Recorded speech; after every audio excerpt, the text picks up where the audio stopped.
Welcome to my channel Voice of USA. Subscribe my channel Voice of USA and Leaked. My videos this channel create for you latest and true news. Last week, the US International Court for Trade ruled that Donald Trump can't just declare an economic emergency out of thin air.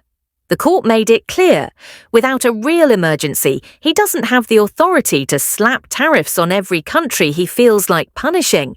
And so they ruled the tariffs have to go within 10 days. But less than 48 hours later, the Trump administration had already appealed the decision. They went straight to the US Court of Appeals for the Federal Circuit. And that court, it jumped into action immediately. Did they take time to review the case? Did they hear arguments from both sides? Nope. They just said, whoa, the tariffs can stay. Just like that, the lower court's ruling was paused, and the policy Trump created out of a fake emergency, back in full effect, not next month, not after hearings, immediately. This is not how it's supposed to work. Normally, when a government policy is challenged and struck down in court, the ruling holds, at least until the appeals process plays out. We've seen it with state policies, executive orders, even immigration laws. A judge blocks it, and it stays blocked until higher courts weigh in. But here, the appeals court didn't just pause the ruling, they basically overruled it without due process. And let's not pretend this was about procedure.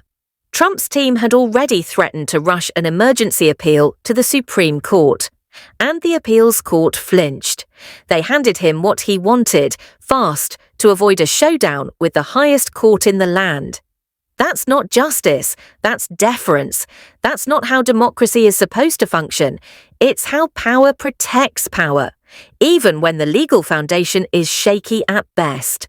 And it's infuriating, because when courts bend the rules for one man, they're not protecting the law, they're eroding it.